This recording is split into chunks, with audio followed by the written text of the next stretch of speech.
Evangelio de hoy. Primera lectura. Comienzo de la primera carta del apóstol San Juan.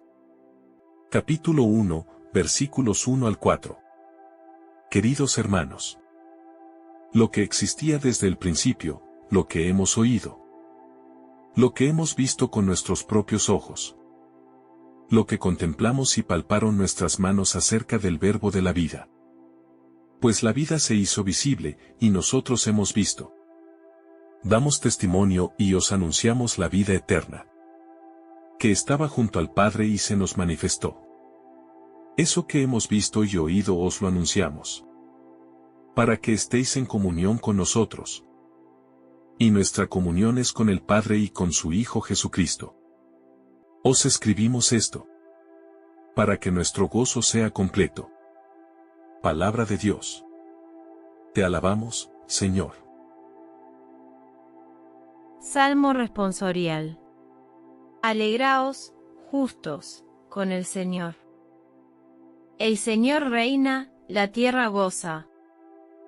Se alegran las islas innumerables. Tiniebla y nube lo rodean. Justicia y derecho sostienen su trono. Alegraos, justos, con el Señor. Los montes se derriten como cera ante el Señor de toda la tierra. Los cielos pregonan su justicia, y todos los pueblos contemplan su gloria. Alegraos, justos, con el Señor. Amanece la luz para el justo, y la alegría para los rectos de corazón. Alegraos, justos, con el Señor. Celebrad su santo nombre. Alegraos, justos, con el Señor. Lectura del Santo Evangelio según San Juan. Capítulo 20, versículos 1 a 2 al 8. El primer día de la semana. María la Magdalena echó a correr y fue donde estaban Simón Pedro y el otro discípulo, a quien Jesús amaba, y les dijo: Se han llevado del sepulcro al Señor, y no sabemos dónde lo han puesto. Salieron Pedro y el otro discípulo camino del sepulcro. Los dos corrían juntos, pero el otro discípulo corría más que Pedro. Se adelantó y llegó primero al sepulcro. Inclinándose, vio los lienzos tendidos, pero no entró. Llegó también Simón Pedro detrás de él y entró en el sepulcro. Vio los lienzos tendidos, y el sudario con que le habían cubierto la cabeza. No con los lienzos, sino enrollado en un sitio aparte. Entonces entró también el otro discípulo, el que había llegado primero al sepulcro. Vio y creyó. Palabra del Señor.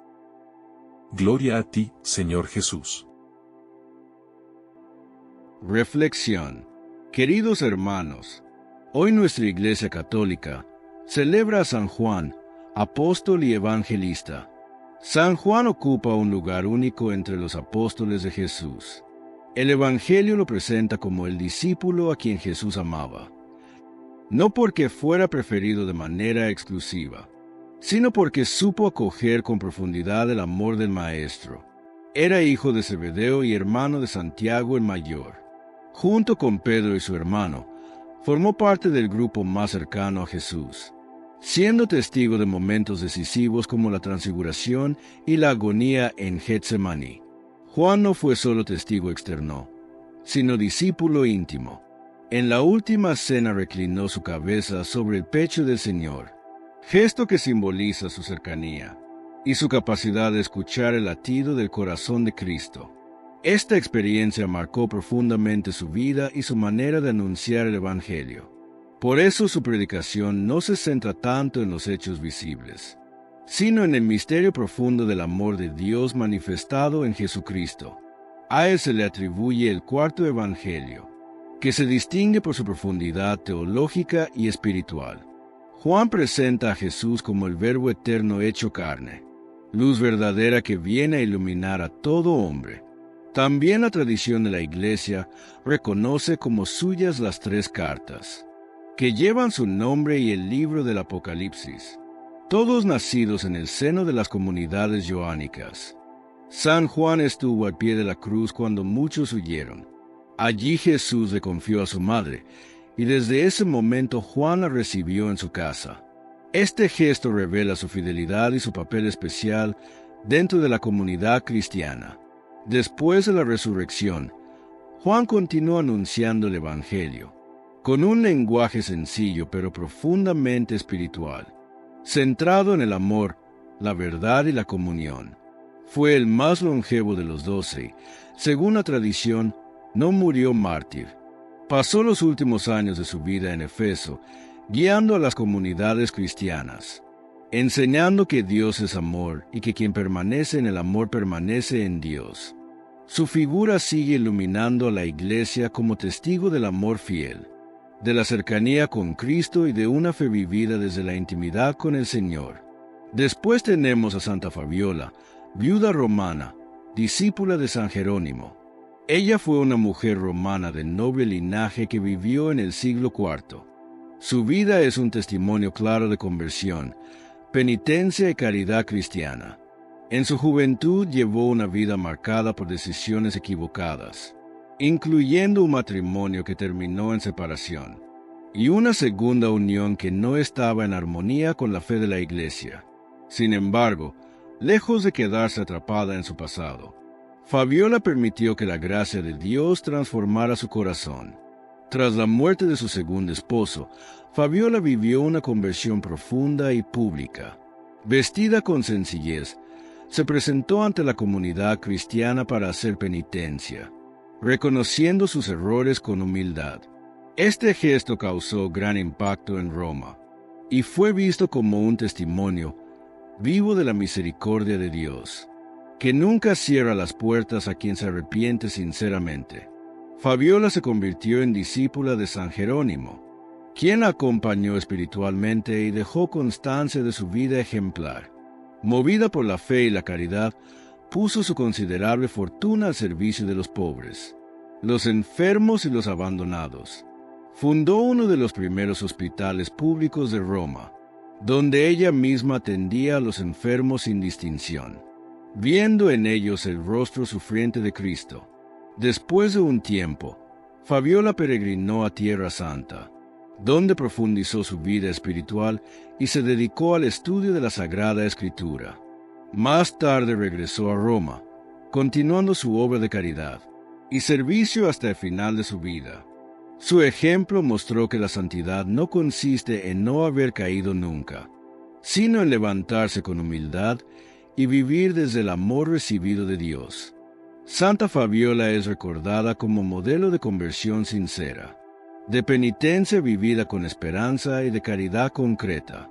Su vida proclama que nadie está excluido de la misericordia divina y que una vida entregada a Dios puede transformar incluso los errores del pasado en fuente de bendición para muchos. En la primera lectura, el apóstol Juan comienza esta carta con palabras muy profundas, pero al mismo tiempo muy cercanas.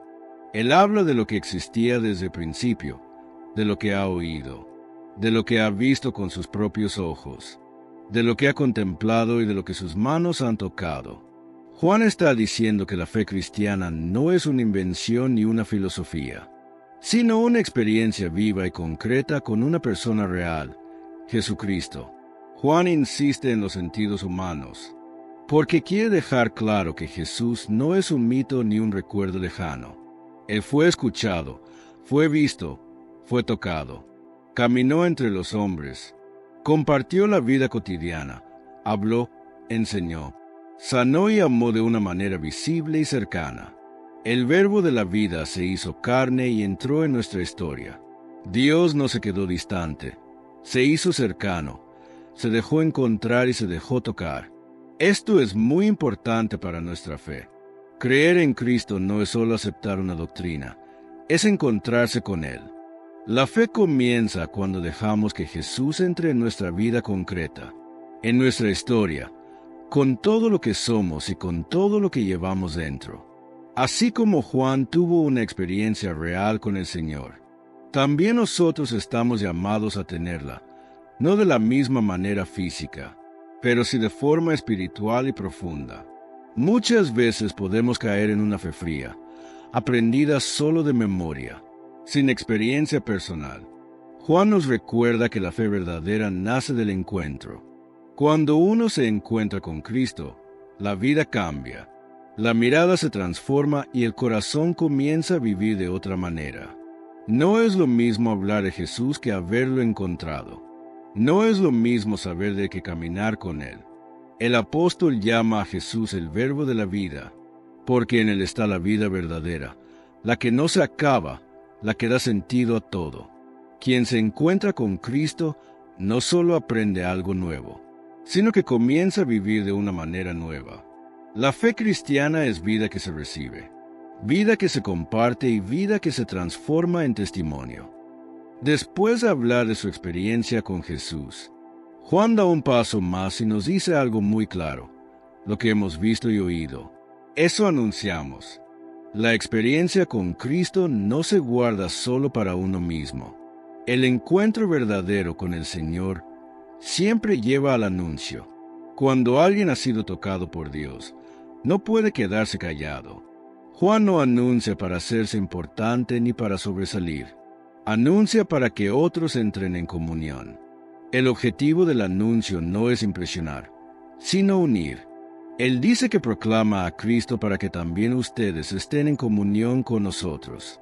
Y esa comunión es con el Padre y con su Hijo Jesucristo. Aquí aparece el corazón de la vida cristiana, la comunión. La fe no se vive en soledad. El Evangelio nos llama a formar parte de una familia, de una comunidad, de un cuerpo.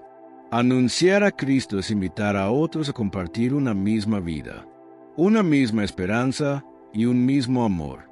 La iglesia nace precisamente de este anuncio que crea comunión entre los creyentes y los une con Dios. Cuando el anuncio es auténtico, no divide ni excluye, sino que reúne. No levanta muros, sino que construye puentes. Juan nos enseña que evangelizar no es imponer, sino compartir lo que hemos recibido. Es decirle al otro, lo que me ha dado vida, también puede darte vida a ti. Hoy la iglesia sigue teniendo esta misión. Cada bautizado está llamado a anunciar, no solo con palabras, sino con la vida. Nuestra forma de vivir, de amar, de perdonar y de servir también anuncia a Cristo. Cuando vivimos desde el Evangelio, ayudamos a que otros descubran que es posible vivir en comunión con Dios y entre nosotros.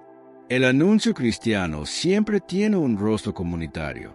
No se trata solo de una relación individual con Dios, sino de una fe que se vive junto a otros, en la iglesia, caminando juntos, sosteniéndonos mutuamente y creciendo en el amor. Juan concluye este pasaje diciendo algo muy hermoso. Les escribimos esto para que nuestra alegría sea completa.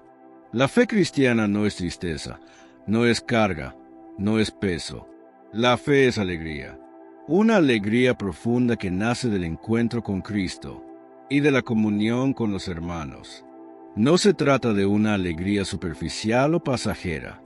Es una alegría que brota del corazón cuando uno sabe que no está solo, que Dios está presente, que la vida tiene sentido, y que el amor es más fuerte que el pecado y que la muerte.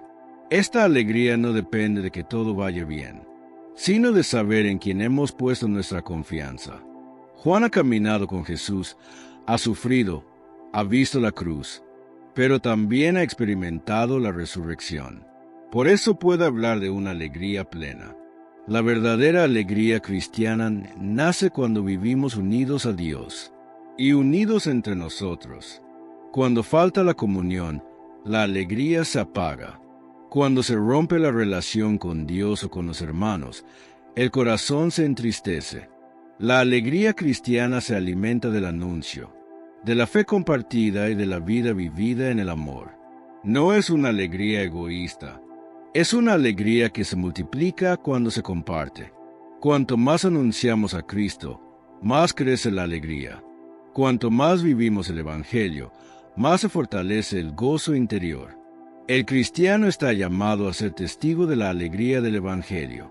En un mundo marcado por el miedo, la desesperanza y el dolor, la alegría cristiana se convierte en un signo poderoso. Es una alegría que nace de saber que Dios camina con nosotros. Así, este pasaje nos invita a volver al origen de nuestra fe, a la experiencia viva con Cristo, al anuncio que crea comunión, y a la alegría que llena el corazón cuando vivimos unidos al Padre y al Hijo, en la fuerza del amor que no se acaba. Amén. En el Evangelio de hoy, todavía está oscuro y María Magdalena quiere ir al sepulcro. Es la que se mueve primero, la que rompe el silencio de la madrugada y la quietud del duelo. No espera instrucciones ni compañía, porque el vínculo que la une a Jesús es más fuerte que el miedo y más grande que el cansancio. Ella se pone en camino impulsada por una necesidad interior que no puede ignorar. María Magdalena había conocido el peso de pecado y la profundidad de la misericordia. Su vida fue tocada y transformada por Jesús, y desde entonces nada volvió a ser igual. Por eso, aun cuando el dolor de la cruz sigue presente, y la muerte parece haber tenido la última palabra, ella no se resigna. Su corazón no acepta la ausencia definitiva del Señor y la empuja a buscar, aunque no sepa qué va a encontrar. El Evangelio dice que vino corriendo a la casa, donde estaban Simón Pedro y el otro discípulo. María no guarda para sí lo que vive, no se encierra en su experiencia, no actúa desde el aislamiento. Lo que la mueve la lleva a compartir, a comunicar, a poner en marcha a los demás. Ella se convierte en la primera en anunciar que algo no está como se esperaba, aunque todavía no comprende el sentido pleno de lo ocurrido. Su carrera no nace de la certeza, sino de la fidelidad. En ella vemos una fe que no se apoya en explicaciones, sino en una relación profunda con el Señor. Es una fe que no se detiene ante la oscuridad, sino que avanza aun cuando el camino no está iluminado. María Magdalena representa a quienes han sido alcanzados por la misericordia y no pueden volver atrás. Su pasado no la retiene, su historia no la paraliza. La experiencia del encuentro con Jesús la ha puesto definitivamente en movimiento. Por eso es ella la que va, la que busca, la que despierta a los demás, la que inicia el camino hacia el acontecimiento que cambiará la historia. Dios se manifiesta primero a quienes aman, a quienes buscan con sinceridad, a quienes no se conforman con la ausencia. Ella abre el camino, convoca a los discípulos y prepara el terreno para la revelación que vendrá después, convirtiéndose así en testimonio de un amor perseverante, de una fe que camina antes de comprender, de una búsqueda que no se rinde. Su gesto sencillo, pero decidido, marca el comienzo del anuncio pascual y nos muestra que el camino hacia el Señor comienza con un corazón dispuesto a salir y a buscar, aun en medio de la noche. También el Evangelio describe a un discípulo, quien era de alguna manera el consentido por Jesús. La tradición le atribuye a Juan. Esta figura, sin embargo, al no ser con nombre propio, podemos pensar que ese discípulo amado es cualquiera de nosotros. Esta bella reflexión nos invita a reconocernos en esa figura misteriosa, que aparece en el Evangelio como el discípulo a que Jesús amaba de manera especial. No se trata de un favoritismo injusto, sino de una invitación personal y directa que el Señor nos hace a cada uno de nosotros, para que nos acerquemos a su corazón y experimentemos la profundidad de su amor. Jesús nos dice hoy que nos ama y nos consiente, pero a su vez nos pide que nos dejemos amar, ya que por más amor que tenga en su corazón, no lo puede desbordar hacia nosotros si no se lo permitimos. Esta verdad es fundamental en nuestra vida espiritual, porque muchas veces somos nosotros quienes ponemos barreras al amor divino. Construimos muros con nuestros miedos, con nuestras heridas del pasado, con nuestros prejuicios y con nuestra incapacidad de confiar plenamente en la bondad de Dios. El Señor está constantemente tocando a la puerta de nuestro corazón, esperando que la abramos para poder inundar nuestro ser con su gracia transformadora. El amor de Dios no es algo que debamos ganar o merecer, sino un don gratuito que nos ofrece constantemente. Sin embargo, este don requiere de nuestra aceptación libre y consciente. Es como si el Señor nos tendiera la mano, esperando que tomemos la suya para caminar juntos por la vida. Muchas veces por orgullo por autosuficiencia, o por desconocimiento de nuestra necesidad real rechazamos esta mano extendida, y pretendemos caminar solos por senderos que solo nos llevan a la confusión y al vacío existencial. Jesús nos llama a volver al amor, pues este don nos permite volver a nacer, nos restaura los sueños y nos suscita el alma y el espíritu. El amor divino tiene un poder regenerador incomparable. Cuando nos dejamos amar por Dios, experimentamos una verdadera resurrección interior. Aquellos sueños que habíamos abandonado por las desilusiones de la vida y ilusiones que se apagaron ante las dificultades, aquella capacidad de asombro que perdimos con el paso de los años, todo ello puede ser restaurado por el toque amoroso del Señor. El amor de Dios es como un bálsamo que sana nuestras heridas más profundas y nos devuelve la alegría de vivir. Quien se deja amar por el Señor no puede quedarse con ese amor para sí mismo, sino que está llamado a compartirlo con los demás. El amor es como una llama que enciende otras llamas, sin disminuir su propia intensidad. Cuando recibimos el amor de Dios, nos convertimos en canales de ese mismo amor hacia nuestros hermanos, especialmente hacia aquellos que están más cerca de nosotros. En nuestra vida cotidiana, ser el discípulo amado no es un privilegio que nos distancia de los demás, sino una responsabilidad que nos compromete con ellos. Juan el apóstol, que tradicionalmente se identifica como el discípulo amado, fue quien permaneció al pie de la cruz.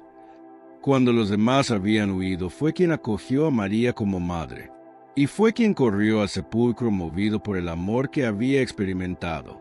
Su amor no era pasivo, sino activo, generoso y valiente. Así debe ser también nuestro amor, cuando nos reconocemos como discípulos amados del Señor. En nuestra vida podemos ejercitar esta capacidad de dejarnos amar, y de amar a través de gestos concretos. Comenzar el día reconociendo que somos amados por Dios, sin importar nuestros defectos o fracasos, es un primer paso fundamental. Dedicar tiempo a la oración no como una obligación, más bien como un encuentro de amor con quien nos ama es esencial. Acercarnos a los sacramentos, especialmente a la Eucaristía, donde el amor de Dios se hace pan para nosotros, y nos permite experimentar de manera tangible ese amor divino que nos transforma. La figura del discípulo amado también nos enseña sobre la intimidad con Jesús. El Evangelio nos dice que en la última cena, este discípulo recostó su cabeza sobre el pecho del Señor. ¡Qué bella imagen de confianza, de cercanía, de intimidad!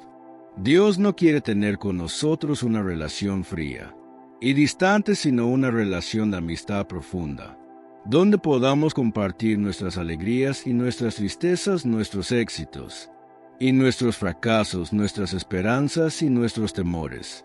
El Señor desea que nos acerquemos a Él, con la confianza de un niño que se refugia en los brazos de su Padre. Permitir que Dios nos ame significa también aceptar su voluntad en nuestra vida, confiar en sus planes aunque no los comprendamos del todo, y reconocer que Él siempre busca nuestro bien verdadero. A veces sus caminos no coinciden con nuestros deseos inmediatos, pero la experiencia de fe nos enseña que siguiendo su voluntad encontramos la paz y la plenitud que tanto anhelamos. Dejarnos amar por Dios implica renunciar a nuestro afán de control y entregarnos confiadamente en sus manos, sabiendo que Él nunca nos abandonará. El amor de Dios también nos desafía a crecer, a madurar espiritualmente, a convertirnos en mejores personas.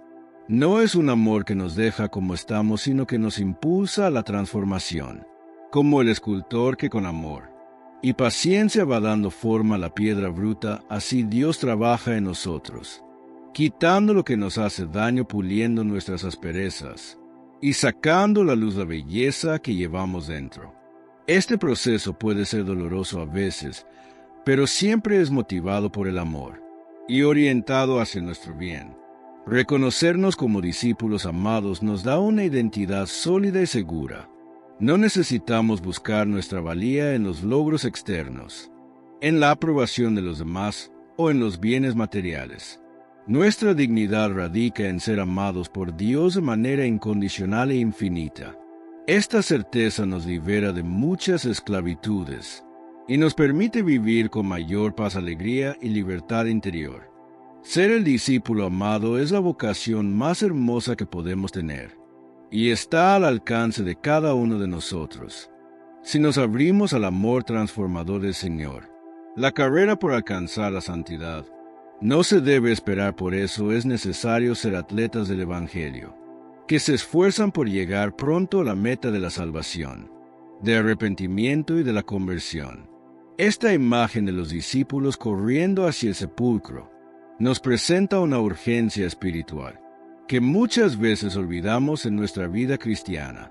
La santidad no es algo que podamos postergar indefinidamente, como si tuviéramos todo el tiempo del mundo por delante. Cada día es una oportunidad única e irrepetible para crecer en el amor de Dios, para vencer nuestros defectos y para acercarnos más a la meta que el Señor nos ha propuesto. La vida cristiana requiere esfuerzo, disciplina, constancia y una determinación firme de llegar a la meta. En la vida espiritual no podemos ser espectadores pasivos, sino participantes activos. No basta con admirar desde las gradas la santidad de otros, o con conformarnos con ser cristianos mediocres. Estamos llamados a entrar nosotros mismos en la pista, a calzarnos las zapatillas espirituales y a comenzar a correr con todas nuestras fuerzas hacia la meta que Dios nos propone.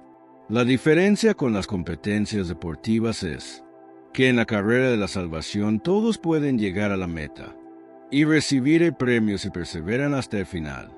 Corramos juntos hacia el Señor, apurémonos hacia la confesión. Para lavar nuestras almas démonos prisa y arrepintámonos de nuestros pecados, y llenos de la gracia de Dios, sigamos avanzando por el camino de la santidad, la cual nos llevará al cielo. La urgencia espiritual se manifiesta concretamente en nuestra disposición para acercarnos al sacramento de la reconciliación. Muchas veces postergamos la confesión por pereza, por vergüenza, o por falta de convicción sobre su importancia. Sin embargo, este sacramento es como una ducha espiritual, que nos limpia del polvo del camino y nos permite seguir corriendo con mayor ligereza y libertad. El arrepentimiento sincero es el primer paso en esta carrera hacia la santidad. No podemos avanzar si llevamos sobre nuestras espaldas el peso del pecado, sin confesar de las faltas, sin reparar de los rencores, sin perdonar. Estos pesos nos frenan, nos desgastan, y finalmente pueden hacernos abandonar la carrera. Por eso es tan importante hacer exámenes de conciencia. Frecuente es reconocer nuestras faltas con humildad, acercarnos al sacramento de la confesión con fe, y permitir que la gracia de Dios nos renueve y nos fortalezca para seguir adelante. No seamos de los cristianos que empezaron a correr el camino del Evangelio, pero con el tiempo se fueron cansando y terminaron por abandonar la carrera.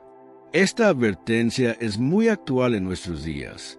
Muchas personas comienzan su vida cristiana con entusiasmo, participan activamente en la comunidad, se comprometen en diversos ministerios y parecen avanzar con paso firme hacia la santidad. Pero con el paso del tiempo enfrentan dificultades. Se cansan de la rutina, pierden el fervor inicial, y poco a poco van abandonando las prácticas de fe, hasta que finalmente dejan de correr y se quedan al borde del camino. Las causas de este cansancio espiritual son múltiples. A veces es el peso de las pruebas y sufrimientos que nos hacen dudar del amor de Dios. Otras veces son las tentaciones del mundo, que nos atraen con sus promesas falsas de felicidad.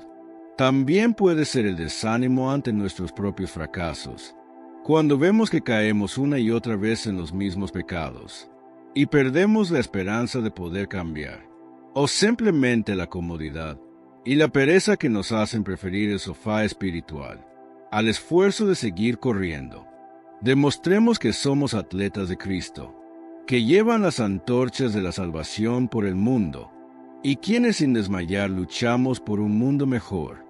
Ser atletas de Cristo significa mantener una disciplina espiritual constante. Los deportistas profesionales no entrenan solo cuando tienen ganas, sino que siguen un programa riguroso de preparación, que incluye ejercicios diarios, alimentación adecuada, descanso suficiente y la supervisión de un entrenador. De manera similar, nosotros necesitamos una disciplina espiritual, que incluya la oración diaria, la lectura de la palabra de Dios, la participación en los sacramentos, el ayuno y la limosna, y la orientación de un director espiritual. Mientras corremos hacia la santidad, estamos llamados a iluminar el camino para otros, a animarlos con nuestro ejemplo, a tenderles la mano cuando tropiezan, y a contagiarles nuestro entusiasmo por Cristo. No corremos solo sino en comunidad, y cada uno de nosotros puede ser un estímulo para que otros no abandonen la carrera. Luchar sin desmayar por un mundo mejor es parte integral de nuestra vida espiritual. La santidad no nos aleja de los problemas del mundo, sino que nos compromete más profundamente con su transformación. Un verdadero creyente de Cristo no puede ser indiferente ante la injusticia, la pobreza, la violencia o el sufrimiento de sus hermanos. La santidad incluye necesariamente compromiso por construir un mundo más justo, más fraterno y más humano, donde reine el amor y la paz. La perseverancia es la virtud clave en el camino espiritual, y es que se trata de mantener un ritmo constante que nos permita llegar hasta el final. En nuestra vida de fe debemos de mantener una fidelidad constante a nuestros compromisos de fe, no dejarnos llevar por los altibajos emocionales, y renovar cada día nuestra decisión de seguir a Cristo. Conviene tener presente que en este camino no avanzamos enfrentados unos a otros, sino caminando hombro a hombro hacia un mismo destino. No se trata de compararnos ni de medir quién parece más fiel o quien acumula más obras, sino de caminar ayudándonos para que nadie se quede atrás. El camino hacia Dios se vive mejor cuando hay solidaridad, cuando el corazón se abre al otro, y se entiende que el bien de uno también es el bien de todos. Por eso la fraternidad es tan necesaria. Cuando vemos a alguien desanimado, lo sostenemos con una palabra, con un gesto, con nuestra cercanía. Y cuando somos nosotros los que sentimos el peso del cansancio, aprendemos a dejarnos ayudar sin orgullo. Avanzar juntos nos fortalece y hace visible un testimonio más auténtico del amor que Cristo nos enseñó. Pedro, entrando en el sepulcro vacío, contemplando los lienzos y el sudario que habían envuelto el cuerpo de Jesús, es un momento que parece suspendido en el tiempo, cargado de un silencio que grita verdades sobre la fe, la redención y el amor misericordioso de Dios. Imaginemos a Pedro corriendo por las calles de Jerusalén en la penumbra del amanecer. Pedro corre como corremos todos nosotros cuando la vida nos enfrenta a misterio, cuando Dios parece ausente y necesitamos respuestas urgentes. Y como Pedro, a veces llegamos segundo, jadeantes, cansados, habiendo fracasado incluso antes de llegar. Hay algo que debemos contemplar en la figura de Pedro que entra en ese sepulcro. Este no es un héroe, no es alguien que pueda presentarse ante Dios con las manos limpias y la conciencia tranquila. Él lleva un peso que todos conocemos bien, el peso de la traición. Apenas 3 días antes este hombre había negado conocer a Jesús, no una vez sino 3 veces, mientras su maestro era interrogado, torturado y condenado. Pedro juró que no lo conocía, y después lloró amargamente. Lloró como llore que sabe que ha perdido algo precioso por su propia cobardía. Ahora Pedro corre hacia la tumba de aquel a quien traicionó. Corre con el corazón dividido entre la esperanza y el remordimiento. entre el anhelo de ver a su maestro nuevamente y la vergüenza de haberlo abandonado en su hora más oscura. Y sin embargo corre. No se queda paralizado por su culpa, ni permite que su fracaso lo mantenga alejado. Esto es precisamente lo que hacemos también nosotros cuando, a pesar de nuestra indignidad y de nuestros pecados, a pesar de todas las veces que hemos negado a Cristo con nuestras palabras o nuestras acciones, seguimos buscándolo, seguimos corriendo hacia Él.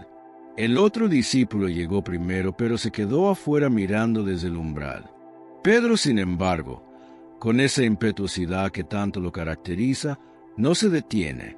Entra, y en ese gesto aparentemente simple hay una lección sobre la fe. La fe requiere valentía, hermanos.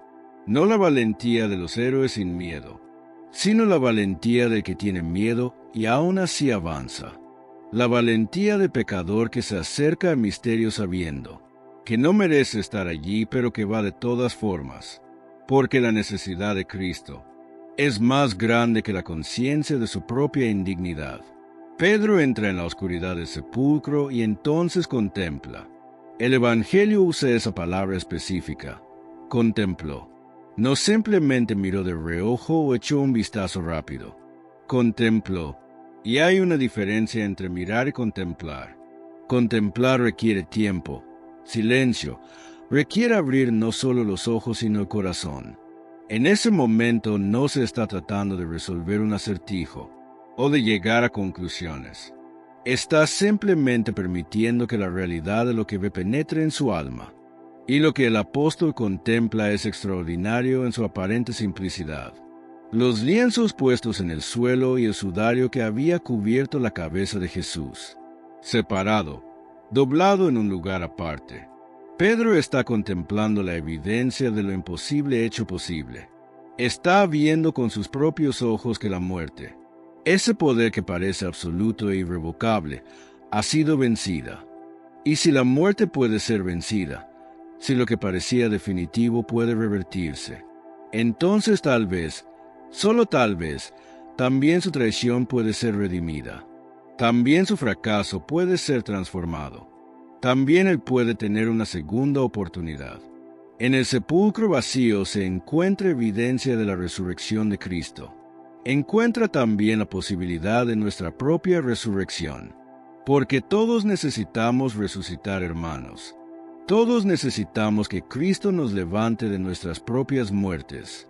La muerte del pecado, del remordimiento, de la desesperanza, la muerte de pensar que nuestros errores nos definen para siempre. En la cultura judía, cuando un maestro dejaba su servilleta cuidadosamente doblada, era señal de que volvería. Cristo ha dejado la tumba, pero con orden, con intención, con la promesa de su regreso. Y para Pedro esto significa que habrá un encuentro. Habrá una conversación. Habrá una oportunidad de reconciliación. El Evangelio no nos dice explícitamente qué pensó o sintió en ese momento, pero podemos imaginarlo. Las piezas empiezan a encajar lentamente. Las palabras de Jesús sobre su muerte y resurrección, que antes parecían incomprensibles, comienzan a cobrar sentido. La luz empieza a filtrarse en su oscuridad. La fe, esa fe que Pedro pensaba haber perdido cuando negó a su maestro, comienza a despertar nuevamente. Cada uno de nosotros es Pedro en algún momento de nuestra vida. Todos hemos negado a Cristo de alguna manera. Todos hemos fallado. Todos hemos caído. Todos llevamos el peso de decisiones equivocadas, de palabras hirientes, de oportunidades perdidas, de momentos en que nuestra cobardía fue más grande que nuestra fe. Y como Pedro, a menudo pensamos que ese fracaso nos descalifica, que ya no somos dignos de acercarnos a Cristo, que hemos perdido nuestro lugar en su corazón. Cristo resucitado no viene a condenar, sino a restaurar. No viene a recordarnos nuestros fracasos, sino a darnos nuevos comienzos. El sepulcro vacío es una invitación a todos los que hemos fallado, a todos los que llevamos el peso de la culpa, a todos los que pensamos que ya no hay esperanza para nosotros. Si hay esperanza para Pedro, hay esperanza para todos nosotros.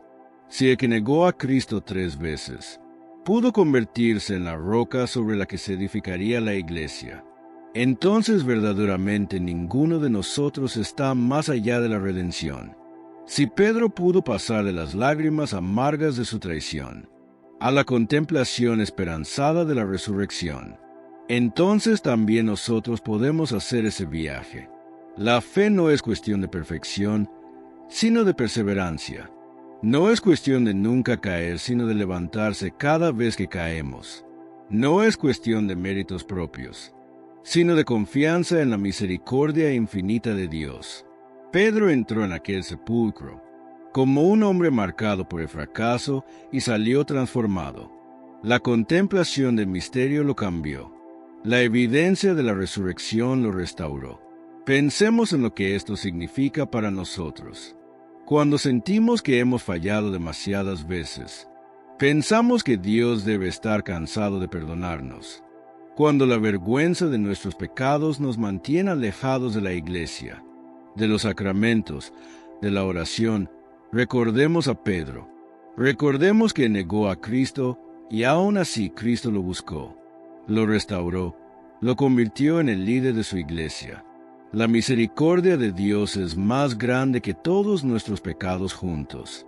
Su amor es más fuerte que todas nuestras traiciones. Su poder para transformarnos excede infinitamente nuestra capacidad para arruinar las cosas. Pedro es la prueba viviente de esta verdad. Veces nosotros queremos entenderlo todo inmediatamente, tener todas las respuestas y que nuestra fe sea clara y sin ambigüedades. A veces Dios tiene que vaciar nuestras vidas de aquello a lo que nos aferramos, nuestros planes, nuestras certezas, nuestro control, para poder llenarnos con algo infinitamente mejor. El sepulcro tuvo que vaciarse, para que el mundo se llenara de la presencia del resucitado. Nuestros corazones también deben a veces vaciarse, para que Dios pueda llenarnos con su vida nueva. Cristo nos invita a su presencia, no porque seamos dignos, sino porque Él es misericordioso. El otro discípulo, como dijimos anteriormente, probablemente Juan, llegó antes que Pedro, más joven y más ágil, pero se quedó afuera. Se detuvo en el umbral del sepulcro sin atreverse a entrar. Hay algo conmovedor en esa vacilación, en ese momento de duda antes de cruzar la puerta hacia el misterio. Pensemos en lo que debe haber pasado por su mente mientras esperaba allí. El miedo quizás, la incertidumbre, la necesidad de procesarlo todo antes de dar el siguiente paso. A veces nosotros también necesitamos ese momento de pausa, antes de adentrarnos completamente en los misterios de Dios. No es cobardía, es respeto reverencial ante lo sagrado, es ese temblor interior que sentimos cuando nos acercamos a algo que nos supera infinitamente. Pero entonces llega Pedro con su ímpetu característico y entra sin detenerse. Y es solo después de que Pedro entra, solo después de ver que otro ha cruzado ese umbral, que Juan también se anima a entrar. Entonces entró también el otro discípulo. Hay una lección hermosa aquí sobre la comunidad de fe, sobre cómo a veces necesitamos el ejemplo de otros creyentes para dar el paso que no nos atrevemos a dar solos. La fe no es un camino solitario, hermanos. Nos necesitamos unos a otros para animarnos, para empujarnos suavemente hacia adelante cuando el miedo nos paraliza. Juan entra y ve, pero su ver es diferente al de Pedro. El Evangelio usa palabras distintas para describir cómo cada uno mira. Pedro contempló, examinó los detalles, observó meticulosamente la disposición de los lienzos y el sudario. Juan simplemente vio, y en ese ver hay algo más que la percepción física de los ojos. Juan ve los mismos lienzos vacíos que Pedro vio, el mismo sudario doblado en su lugar. Pero lo que Juan ve va más allá de lo material. Ve con los ojos de la fe, con esa capacidad que Dios nos da de percibir su presencia y su acción incluso en los signos más sutiles. Y entonces viene ese momento culminante, esa palabra que lo cambia todo. Juan vio y creyó. No necesitó más explicaciones, ni que un ángel que le anunciara la resurrección. No necesitó ver a Cristo resucitado cara a cara en ese momento. La ausencia del cuerpo fue suficiente para que su corazón saltara a la conclusión correcta. Cristo ha resucitado. Esta es la fe en su forma más pura. No es la certeza que viene después de haber visto todas las pruebas, después de haber tenido todas las experiencias místicas, después de haber resuelto todas las dudas. Es esa capacidad de ver los signos que Dios deja en nuestra vida y reconocerlos por lo que son, invitaciones a creer, susurros de su presencia, huellas de su paso por nuestro mundo. Hay un regalo para todos nosotros que venimos después, para todos los que no estuvimos allí aquella mañana, y que no podemos entrar físicamente en aquel sepulcro y ver con nuestros propios ojos. Jesús mismo dirá más tarde a Tomás: bienaventurados los que no vieron y creyeron. Y Juan es el primero de esos bienaventurados. Es el primero que cree sin haber visto al resucitado, que cree basándose solo en los signos, que da ese salto de fe que todos estamos llamados a dar. A veces nosotros complicamos demasiado nuestra fe. Pensamos que necesitamos tener todas las respuestas, resolver todas las objeciones intelectuales, entender cada misterio de la teología antes de poder creer. Pero Juan nos muestra que la fe es más simple que todo eso. Es una apertura del corazón, es un reconocimiento, es permitir que el amor que ya existe en nosotros nos lleve a la conclusión correcta. Juan amaba a Jesús. Ese amor era la preparación perfecta para la fe. Cuando uno ama a alguien, conoce sus maneras, reconoce sus gestos, puede leer entre líneas. Juan conocía a Cristo tan íntimamente que pudo reconocer su obra incluso en su ausencia. Los lienzos vacíos le hablaron, porque su corazón estaba sintonizado con el corazón de Cristo. Esto nos dice algo importante sobre cómo cultivar nuestra propia fe. La fe es ante todo una relación de amor. Cuanto más cerca estamos de Cristo en la oración, en los sacramentos, en la vida, más capaces somos de reconocer su presencia y su acción en nuestra vida. Cuanto más lo amamos, más fácilmente creemos. Nosotros pedimos grandes señales. Queremos que Dios se nos revele de maneras dramáticas y obvias. Pero Dios a menudo habla en susurros, deja huellas sutiles, nos da signos que requieren ojos de fe para ser interpretados. Los lienzos vacíos podrían haber sido interpretados de muchas maneras. Alguien sin fe podría haber dicho que habían robado el cuerpo, y por alguna razón extraña se tomaron el tiempo de desenvolverlo primero. ¿Cuántas veces Dios nos habla? A través de los eventos ordinarios de nuestra vida, y nosotros no lo reconocemos. Una conversación casual que llega justo cuando necesitábamos escuchar esas palabras. Una dificultad que nos obliga a crecer en maneras que nunca habríamos elegido, pero que resultan ser exactamente lo que necesitábamos. Una puerta que se cierra para que otra pueda abrirse. Estos son nuestros lienzos vacíos. Estos son los signos de Dios actuando en nuestra vida. El apóstol nos enseña a tener esa sensibilidad espiritual, esa capacidad de ver la mano de Dios en las cosas pequeñas y ordinarias. No todo tiene que ser un milagro obvio para ser obra de Dios. Las obras más grandes de Dios son las más silenciosas, las que solo pueden ser reconocidas por aquellos que tienen ojos para ver y corazones preparados para creer. Cada uno de nosotros es definido por nuestra relación con Cristo resucitado. Somos los que creemos, los que hemos visto los signos de su presencia en nuestra vida, los que hemos corrido hacia cuando otros se alejaban. Este discípulo que vio y creyó se convertiría en el evangelista, en el que escribiría el evangelio más contemplativo, el que nos daría esas meditaciones sobre el amor de Dios, sobre la luz que vino al mundo, sobre el Verbo hecho carne. Su fe en el sepulcro aquella mañana fue solo el comienzo de una vida dedicada a testimoniar lo que había visto y creído. Nuestra fe también está destinada a ser compartida, hermanos. No creemos solo para nosotros mismos. Creemos para poder dar testimonio, para poder ser luz en la oscuridad de otros, para poder decir como Juan escribiría más tarde, lo que hemos visto y oído os lo anunciamos.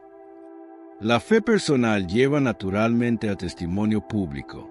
En unos momentos nos acercaremos a recibir la Eucaristía. Ese es nuestro momento de ver y creer. No vemos a Cristo con nuestros ojos físicos en la hostia consagrada, pero creemos que Él está verdaderamente presente. Como Juan vemos los signos, el pan que es más que pan, el vino que es más que vino, y creemos. Nuestra fe eucarística es una extensión de la fe de Juan en el sepulcro. Es ese mismo salto del corazón que reconoce a Cristo presente en medio de nosotros. La fe es posible, que es razonable, que tiene sentido. No es un salto ciego hacia la oscuridad, sino un paso iluminado hacia la luz. Los signos están ahí para quien tenga ojos para verlos. Los lienzos vacíos testifican la resurrección para quien tenga un corazón abierto. Cristo se revela constantemente a aquellos que lo buscan con sinceridad. Que cada uno de nosotros tenga la gracia de ser como Juan, de tener esa capacidad de ver más allá de lo obvio, de creer basándonos en los signos que Dios nos da, de permitir que nuestro amor por Cristo nos lleve a la fe. Por último, vamos a leer algunos de sus comentarios. Esperanza Pérez dice: pide oración por su hijo Gustavo para que no se aleje de la iglesia, por la salud de su hermana Laura que está enferma, por las familias desunidas como la suya, por las ánimas del purgatorio, especialmente las olvidadas, y por ella misma para que Dios le conceda discernimiento y comprensión de su palabra. Hermana Esperanza, hoy ponemos todo lo que llevas en el corazón en las manos fieles de Dios. Que el Señor vuelva a traer a Gustavo hacia su iglesia con amor y paciencia. Que Laura reciba alivio, fortaleza y consuelo en su enfermedad. Que las familias desunidas encuentren caminos de reconciliación y perdón. Que las ánimas del purgatorio, especialmente las más olvidadas, descansen en la misericordia eterna. Y que a ti Dios te regale luz, discernimiento y un corazón dócil para comprender cada día más su palabra. Albania Paulino dice: da gracias a Dios porque todas las enfermedades de su familia y de Henry Ramírez están en las manos del Señor. Hermana Albania, bendecimos tu fe confiada. Que el Señor, que todo lo conoce, derrame sanación sobre Henry Ramírez y sobre cada miembro de tu familia. Que Dios transforme la preocupación en paz y la enfermedad en esperanza, y que nunca pierdas la certeza de que Él tiene control de todo. Rosa Aquino dice: pide oración para que su hijo Pablo Aquino no duerma más en las calles, ya que es un joven especial, pero no quiere dormir en su habitación. Hermana Rosa, presentamos a Pablo delante de Dios. Que el Señor lo cubra con su protección, lo libre de todo peligro y le regale serenidad interior. Que encuentre descanso, seguridad y sentido de hogar. Que Dios te conceda paciencia, fortaleza y esperanza, y que Pablo sienta siempre el amor que lo rodea. Lidia Hernández dice: pide oración por su salud y por sus hijas y nietos. Hermana Lidia, ponemos tu vida y la de tu familia en las manos de Dios. Que el Señor te conceda salud, alivio y fuerzas renovadas. Que tus hijas y nietos sean protegidos, guiados por el Espíritu Santo y sostenidos por la paz que viene de Dios. Ángel González Reyes dice: da gracias a Dios porque Mileni Burgos permite que la niña Sofía vea a su padre José Ángel González Pérez, y confía en que su corazón cambiará. Hermano Ángel, damos gloria a Dios por cada paso que abre caminos de reconciliación. Que el Señor siga transformando el corazón de Mileni Burgos con misericordia y sabiduría. Que Sofía crezca rodeada de amor y estabilidad, y que José Ángel encuentre paz, justicia y serenidad. Que todo se ordene según la voluntad de Dios para el bien de la niña. Felipa Ruiz dice: pide oración por sus nietos Gillian y Sofía para que su hijo reflexione y los lleve a bautizar, confiando en que para Dios no hay imposibles. Hermana Felipa, Dios escucha el clamor de una abuela llena de amor. Que el Espíritu Santo toque el corazón de tu hijo, lo ilumine y lo lleve a dar este paso de fe. Que Gillian y Sofía sean protegidos desde ahora por la gracia de Dios, y que tu tristeza se transforme en esperanza y consuelo. Irma Valle dice, pide oración por su familia. Hermana Irma, presentamos a toda tu familia ante el Señor. Que Dios sea refugio en los momentos difíciles, fortaleza en las pruebas y alegría en los días de bendición. Que reine la unidad, el respeto y el amor en cada corazón de tu hogar. Luisa Florentino dice, pide oración por ella y por sus hijos Arabelis Lebrón, Lady Lebrón y Luis Lebrón. Hermana Luisa, ponemos tu vida y la de tus hijos en las manos de Dios. Que Arabelis, Lady y Luis sean guiados por caminos de bien, protegidos de todo mal y fortalecidos en su fe. Que tú recibas paz, confianza y la certeza de que Dios camina delante de tu familia. José dice, Lucila Valga, hermano José, presentamos y oramos por Lucila Valga delante del Señor. Que Dios la bendiga, la proteja y la cubra con su gracia. Que donde ella esté, la acompañe en la paz, la salud y la presencia amorosa de Dios. Acoge, Padre Santo, todas estas peticiones, que te la entregamos, por Jesucristo nuestro Señor. Amén. Si este mensaje ha tocado tu corazón, compártelo con tus familiares, con tus amigos. Dale me gusta a este video. Es esa mano con el pulgar arriba, un botoncito que puedes ver al lado del botón de suscribirse, para seguir creciendo juntos en la fe, día a día, guiados por el Evangelio. Y si aún no lo has hecho, te invito a suscribirte a este canal. Oremos. Padre Santo, te pedimos por todos los hermanos que nos dejan su petición de oración. Escucha nuestras súplicas y ten misericordia de nosotros. Sabemos que eres un Dios de piedad y confiamos en tu amor y compasión. Te entregamos nuestros enfermos, a los que sufren diariamente y que buscan en ti la sanación del alma y del cuerpo, por las familias que necesitan reconciliación y por todos los que claman tu ayuda, por los que no tienen empleo, por los que pasan hambres, por aquellos donde sus países viven en guerra. Te pedimos sanación, consuelo y fortaleza, que tu luz nos guíe y que tu voluntad se haga en nuestras vidas. Gracias por tu amor y por siempre estar a nuestro lado. Que María, nuestra Madre, interceda por nosotros en nuestro camino de fe. Que la bendición de Dios, Padre, Hijo y Espíritu Santo, esté siempre con ustedes. Que así sea. Estuvo con ustedes su hermano, Miguel Ángel Tamayo. Oración al Padre Nuestro. Padre nuestro que estás en el cielo, santificado sea tu nombre. Venga a nosotros tu reino. Hágase tu voluntad, en la tierra como en el cielo. Danos hoy nuestro pan de cada día. Perdona nuestras ofensas, como también nosotros perdonamos a los que nos ofenden. No nos dejes caer en la tentación, y líbranos del mal. Amén.